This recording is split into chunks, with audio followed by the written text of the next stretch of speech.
Pour travailler sur mes pensées, je vais d'abord me tourner vers tout le reste, ma respiration par exemple.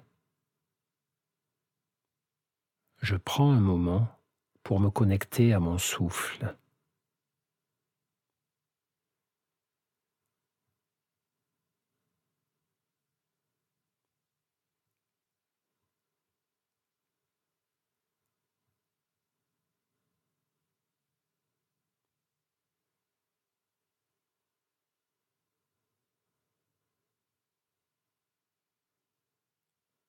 Puis, du mieux que je peux, je prends aussi conscience de l'ensemble de mon corps, tel qu'il est, ici et maintenant.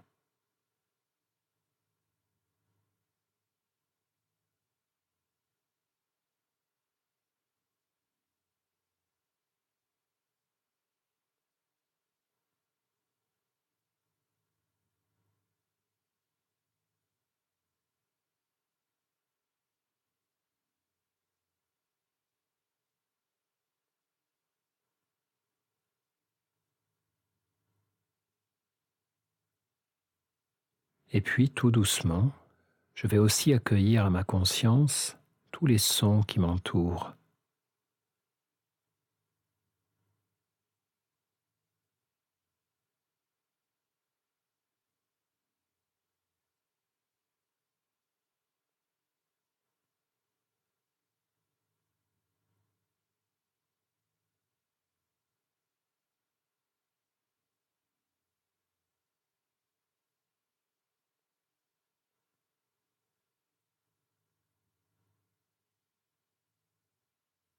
Je laisse mon corps respirer, ressentir, écouter,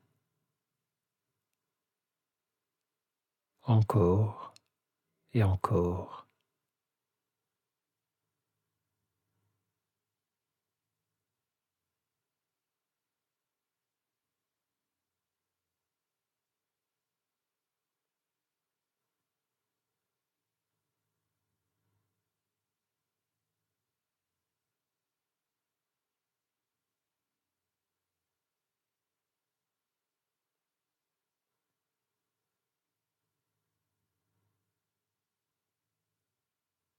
Et à un moment, inéluctablement, je partirai dans mes pensées.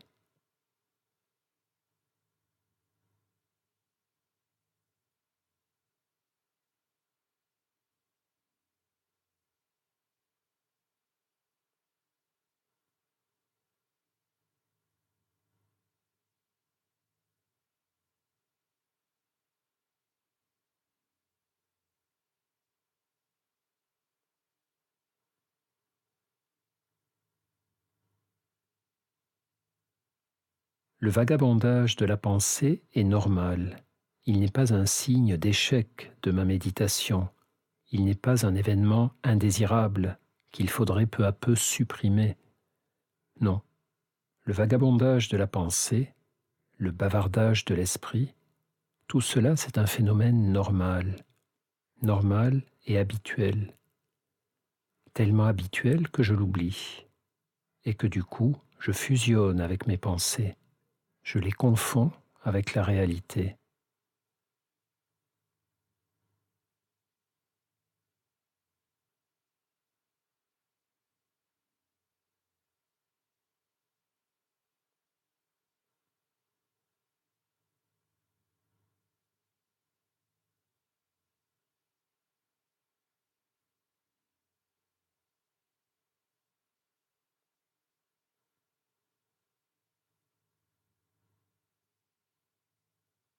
La pleine conscience me permet d'observer clairement ce phénomène et de m'entraîner tranquillement à davantage de recul envers le bavardage de mon esprit.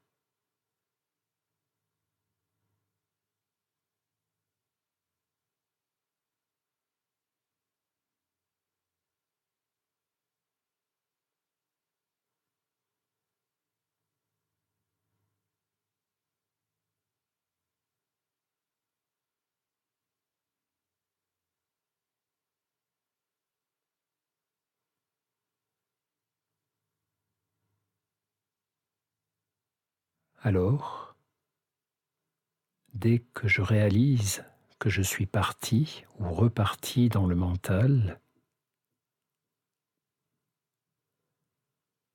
dès que je réalise que je ne suis plus centré sur l'instant présent, mais en train de planifier, de prévoir, de ruminer, de ressasser, d'imaginer, de juger,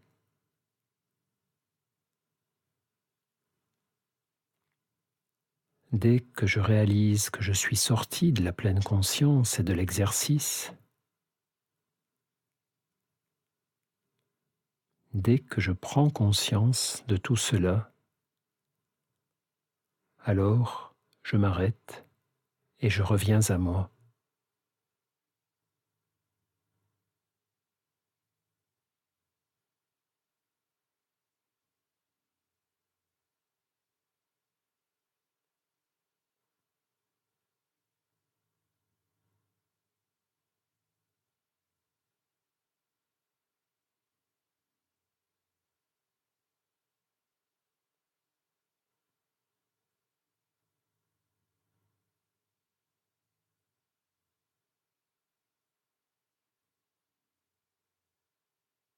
Le vagabondage de mon esprit n'est pas un problème. Il est une occasion de comprendre et de travailler.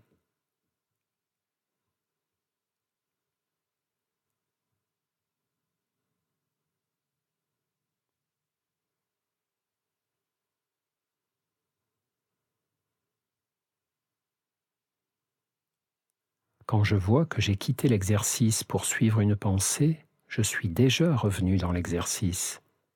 J'ai pris conscience que j'en étais sorti. Ce mouvement de distraction et de retour à la pratique est le meilleur des entraînements. Il est la base de la pleine conscience. Plus je médite, plus je le sais. Cette dispersion n'est pas un obstacle, mais un cadeau précieux, un rappel permanent de la manière dont fonctionne mon esprit.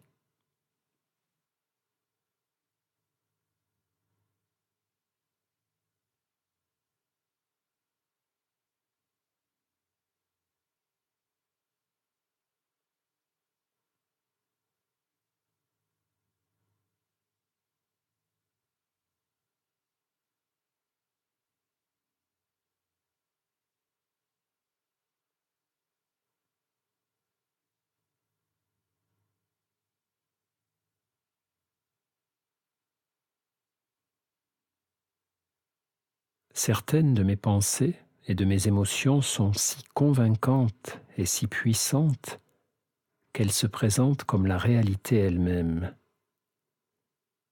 Si une pensée me dit « je n'y arriverai pas », alors je réagis comme si c'était vrai, et mon corps, mon cœur réagissent comme si c'était vrai. Si une émotion d'angoisse ou de désespoir me submerge, si j'ai le sentiment que c'est la catastrophe, alors je réagis comme si c'était vrai. Mon corps et mon cœur réagissent, là encore, comme si c'était vrai. Et cela me fait souffrir.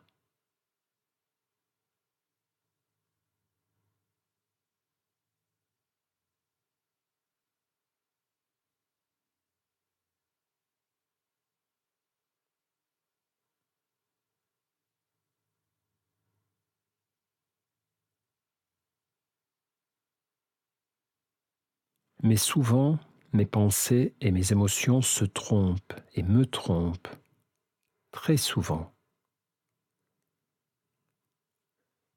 La pratique de la pleine conscience m'aide à considérer mes pensées comme j'ai considéré mon souffle, les sensations de mon corps, ma réaction au son.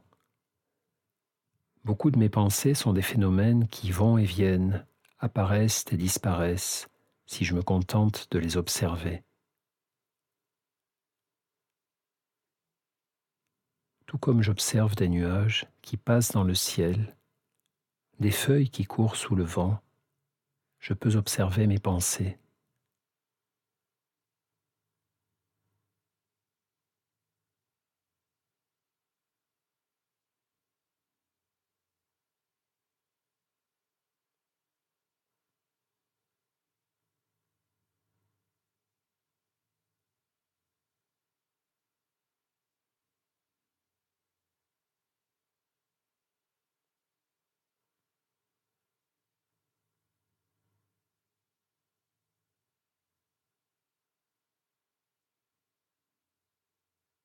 Après l'exercice, je garderai en moi ce rapport amical de curiosité et de bienveillance, mais aussi de prudence et de distance avec mes pensées.